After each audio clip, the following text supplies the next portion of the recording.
Saskatoon are flying to Holland to pay tribute in their own way.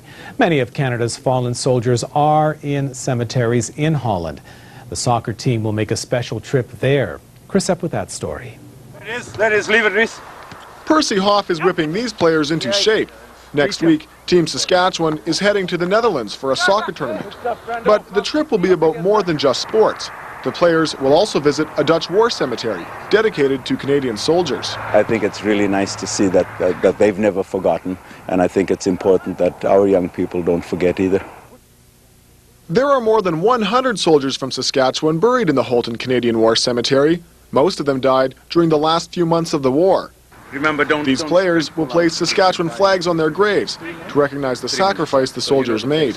It's hard to comprehend, you know, we're over there to play soccer and same age as these guys, some of them, and they were fighting wars, so it's just hard to think about.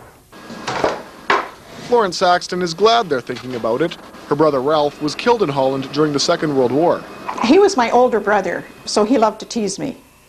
And also, he was a very patient fellow, very patient with a bratty sister. Saxton's brother is buried in the Holland Cemetery, and his grave will be visited by the soccer team.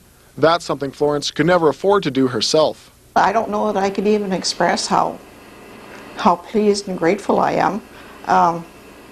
It's very, very touching. It's almost overwhelming.